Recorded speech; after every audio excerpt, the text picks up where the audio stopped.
एक visit prime minister Narendra Modi अगर पाकिस्तान का कर जाते हैं तो इससे दुनिया का पाकिस्तान पर कॉन्फिडेंस कितना बहाल होगा? बिल्कुल बहाल होगा। आप देखें ना, अब जब जिनसे हम कर्जे लेते हैं, मकरूज लोग हैं हम, IMF वो कहता है कि भाई गारंटियाँ दो सऊदीया की फलाने, वो हमारी गारंटी देने को तैयार नहीं। और ये मोदी की गारंटी है।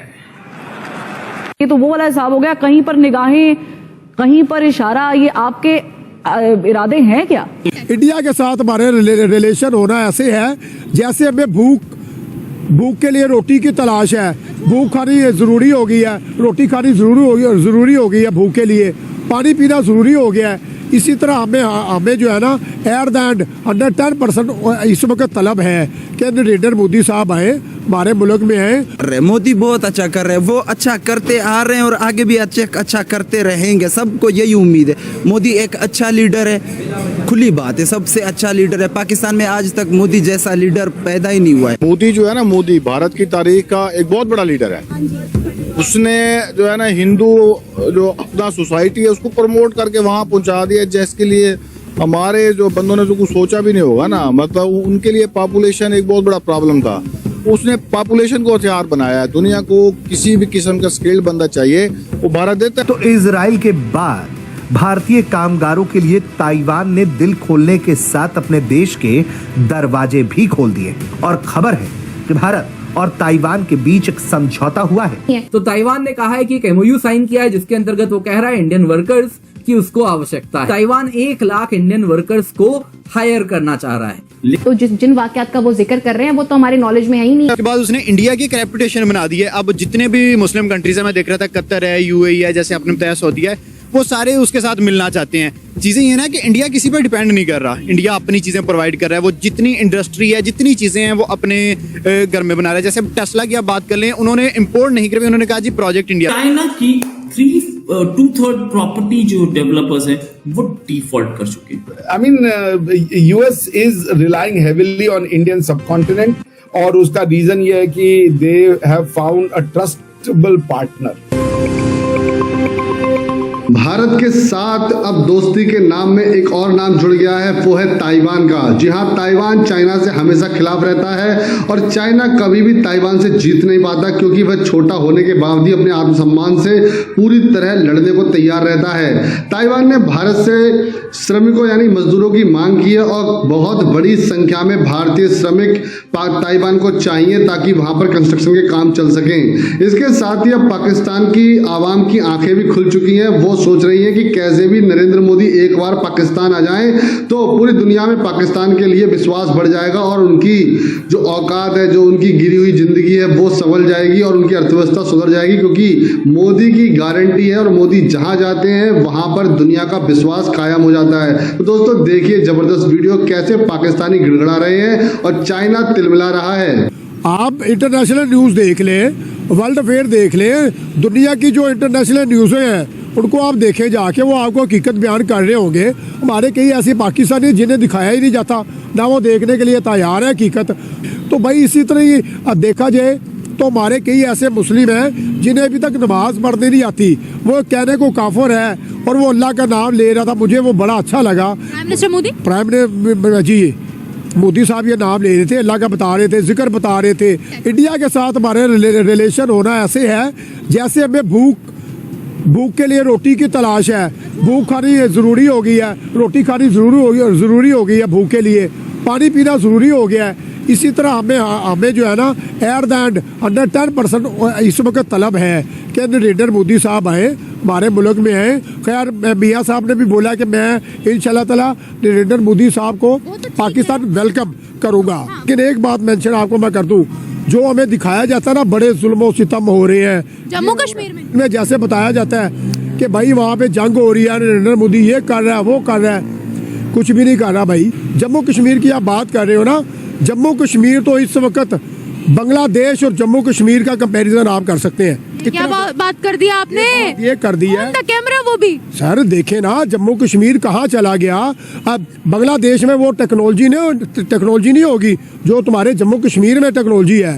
ठीक है, देखा जाए तो नरेंद्र मोदी वो मजहब के ऊपर नहीं चलता, वो एक इंसानियत नाते के ऊपर चलता है। आपको इस बात से अंदाजा होना चाहिए, इकोनॉमी वार है, वो दुनिया की 3rd वो एशियन सुपर पावर है, वो दुनिया की 3rd बिगेस्ट इकोनॉमी है। आप क्या कर रहे हैं? आप मांगे तांगे कि ये ऑरेंज लाइन बनाकर, क्योंकि सिस्टम करप्ट है, सिस्टम में क्लासिफिकेशन है, सेग्रीगेशन है, कैटेगरी। अगर मैं आपको चौधरी ना कहूं तो आप मुझसे लड़ पड़ेंगी, क्योंकि मैं तो चौधरी। आप अपने नाम के साथ चौधरी लिखवाना प्रेफर करते हो। और बाहर के मुल्क में अगर मैं स्वीडन में रहता हूँ, वहां आप कहें मैं कार्लसन हूँ, जोहानसन, तो लोग आपको इस तरफ देखना शुरू हो जाएंगे, who the hell are you. आप ये जो क्लास डिफरेंशिएशन है, अगर आप इसको खत्म करें, यूनिफाइड एजुकेशन रखें। एक आपके मुल्क में जस्टिस का ये हाल है कि दुनिया का पता नहीं कितनवां नंबर है, रात के 12 बजे अमीरों के लिए हर वो चीज खुल जाती है। तो जी इस मुल्क में जल्जले भी आएंगे, इस मुल्क में बर्बादी। यूएई में जालाबारी हुई है, तो हमने कहा है कि यूएई पे अल्लाह का अजाब नाजिल हो गया क्योंकि वहाँ पे मंदिर खुल गया है। बस आप इन्हीं कामों में रखें कि जी वहाँ ये हो गया। मेरा नाम मोहम्मद रमजान तो है, मैं मोहम्मद को मानता हूँ, लेकिन मोहम्मद की एक नहीं मानता। हम अली को तो मानते, अली की एक नहीं मानते। तो इट्स अ ब्लडी बुलशिट। ये सब टोपी ड्रामा है। जब तक आप अपने बच्चों को ट्रेंड नहीं करेंगे, टेक्नोलॉजी नहीं सिखाएंगे, ये क्लर्कबाजी से ऊपर नहीं करेंगे, इनोवेशन के बारे में नहीं बताएंगे, you are bloody useless people. थोड़ा सा शुरू करते हैं यूएस और इंडिया से। बिगेस्ट पार्टनर वो कहते हैं कि साउथ एशिया में है, इसमें कोई डाउट नहीं है कि लास्ट कुछ सालों में हमने बड़ी सारी चीजें देखी। I-2U2 देखा, इसके अलावा जॉइंट एक्सरसाइजेस देखी, डिफेंस से रिलेटेड ऐसी चीजें जो नॉर्मली अमेरिका ट्रांसफर नहीं करता, उसकी बात हुई। लेकिन ये बात कहने की बाकी उनको जरूरत है कि वो ये बताएं कि हम बड़े इंपॉर्टेंट पार्टनर है। अभी कुछ दिन पहले मैंने केरी को सुन रहा था, उनकी स्टेटमेंट पढ़ रहा था कि इंडिया आज भी रशिया के ज्यादा करीब है, ज्यादा ट्रस्ट करता है इंस्टेड ऑफ यूएस।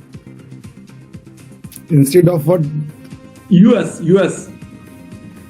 हाँ नहीं, देखिए जहां तक बात ये जिस कंटेक्स्ट में बातचीत की गई है फकर भाई, वो कॉन्टेक्स्ट है क्लाइमेट चेंज और जो सेमीकंडक्टर सप्लाई एंड चेन की बात चल रही है। और उन्होंने कहा कि साउथ एशिया में इंडिया हमारा सबसे बड़ा पार्टनर है। आप अगर देखेंगे तो फकर भाई, यूएस के जो टॉप 5 इंपोर्टर हैं और जो टॉप 5 एक्सपोर्टर हैं, उसमें हम कहीं भी एज सच न तो हम यूएस से उतना सामान खरीदते हैं, न तो हम यूएस से उतना सामान बेचते हैं। तो टॉप 4 आपके जो टॉप 5, अगर आप यूएस को जो लोग सामान खरीदते हैं, जो उसमें से आप देखेंगे 2.1 ट्रिलियन डॉलर का सामान उन्होंने 2.1 ट्रिलियन डॉलर का सामान उनसे खरीदा गया, ट्रिलियन डॉलर का। क्योंकि अगर आप देखें कि यूएस का जो एक्सपोर्ट इंडिया के लिए अगर है तो वो बहुत ज्यादा नहीं होगा मेरे ख्याल से, 73 बिलियन डॉलर है, ठीक है ना। इंडिया एक्सपोर्ट्स जो था वो आप देख लें 73 बिलियन डॉलर का हमने उनको बेचा था, और उन्होंने 100 एंड कितना अराउंड $13 के करीब हमने उनसे खरीदा। तो वी आर नॉट मैच। दो मेरे सामने अगर आप बोलेंगे तो मैं यूनाइटेड स्टेट की जो वेबसाइट है गवर्नमेंट की, उनकी वेबसाइट, उसमें लिख रहे हैं US goods and services trade with India total estimate $192 billion. 2022 में टोटल जो हमारा बिजनेस हुआ यूएस के साथ वो $192 बिलियन का था, $192 बिलियन। एक्सपोर्ट जिसमें था वो 73 बिलियन का, यानी यूएस ने जो सामान बेचा वो 73 बिलियन का, यूएस ने जो सामान खरीदा वो 118 बिलियन का। So the US goods and trade deficit with India is 47। So this is very rare कि इंडिया से के अगेंस्ट में यूएस का ट्रेड डेफिसिट है, यानी यूएस हमसे ज्यादा खरीदता है और हमको बेचता कम है। ये जान के मुझे बड़ी